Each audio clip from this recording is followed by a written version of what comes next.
써보신 주택시장 문제 취재한 이용순 경제팀장 나와 있습니다. 자, 주택시장 혹은 분양시장에 작용하는 변수가 다양하겠지만 현 시점에서 가장 중요한 이슈라고 한다면 뭘 꼽을 수 있을까요? 네, 아무래도 물가가 아닌가 싶습니다. 이 물가 상승을 잡기 위해서 각국 중앙 정부에서 기준금리를 올렸기 때문에 이를 역으로 본다면 물가가 떨어지면 기준금리 떨어질 수 있다. 이런 해석이 가능합니다. 우리 통계청이 밝힌 지난달 소비자 물가 상승률이 5.2%였는데요.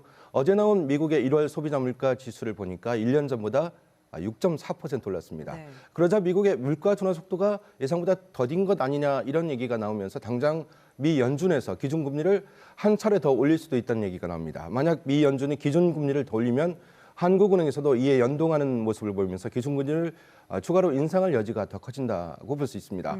신규 분양 시장이나 주택 매매 시장 참여들이 가장 예민하게 반응하는 것이 대출금리이기 때문에 다들 기준금리 인상 여부에 촉각을 세우고 있다고 볼 수 있습니다. 부동산 시장 키워드로 미분양을 꼽는 전문가들이 많습니다. 그렇죠. 지난해 우리 지역 분양 물량 가운데서 미분양 물량 어느 정도나 되나요? 네, 세종의 경우에는 미분양 주택 6가구밖에 되지 않기 때문에 논외로 하고요. 이 대전과 세종에서 1년 동안에 얼마나 많은 미분양 주택이 생겼는가를 봤더니 대전은 2,700가구입니다. 충남은 7,400가구가 늘었습니다. 그런데 지난해 분양된 아파트 수를 보면 대전에서 12,000가구, 충남 19,000가구입니다. 그러니까 이를 단순 계산해 본다면 대전의 미분양 비율은 22%다. 네. 또 충남 미분양 비율은 38%로 추정할 수 있다. 이렇게 해석할 수 있습니다. 지난해 하반기부터 분양 시장이 찬바람이 불었다는 점을 고려할 때 지난해 하반기에 분양된 단지에서는 실제 미분양 분양이 예상보다 더 클 수 있다. 이렇게 볼 수 있습니다. 예, 대전과 충남 상황 짚어주셨고요. 세종은 지난해에 이어서 올해 들어서도 아파트 가격 하락폭이 전국에서 가장 컸습니다. 그렇죠. 올해 들어서만 6.5% 떨어졌거든요. 올해 분양 물량 어느 정도나 되나요? 네, 그 세종시에서 세종에 분양되는 아파트 분양 정보를 시청 홈페이지에 올리고 있는데요. 세종 신도심에 분양되는 그 분양 정보를 찾아봤더니 올해 1,599가구가 분양 물량으로 잡혀 있습니다. 단지별로 보면 6곳인데 이 중에서 사업 주체가 명시되어 있는 곳은 딱 한 곳이고요. 나머지 5곳은 미정으로 되어 있습니다. 그러니까 사업 주체가 아직 정해지지 않았다는 거고요.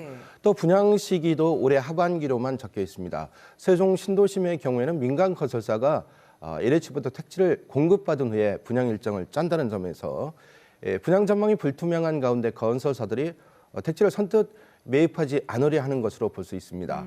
지난해만 하더라도 세종 주택 가격 하락폭이 커지자 실제 분양된 물량이 1,700가구밖에 되지 않았기 때문에 올해 주택 시장에서도 반등하지 않는다라는 예상이 가능하면 세종에서 신규 분양되는 물량은 좀 더 줄어들 수 있다고 볼 수 있습니다. 자, 상황이 이렇다 보니까 주택 건설 업계에서 건설사 미분양 물량을 정부에서 사줘야 한다라는 의견이 나오고 있거든요. 여론은 썩 좋지 않은 것 같습니다. 어떻게 봐야 될까요? 네, 정부가 미분양 주택을 사줘야 한다라는 의견 내지 주장은 벼랑 끝으로 벌고 있는 건설업계가 던질 수 있는 마지막 카드다라고 볼 수 있습니다.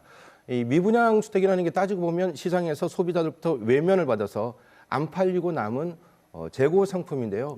이 건설업계에 돌리는 정부에서도 주택 임대 정책을 펴고 있으니까 이왕이면 미분양 주택을 사들여서 임대 주택 정책을 펴라. 그러면 서로 좋은 것 아니냐 이러한 입장인데요. 현재 이 주택 도시기금 잔액이 47조 원쯤 되니까 정부가 마음만 먹는다면 상당히 많은 미분양 물량을 매입할 수는 있을 것 같습니다.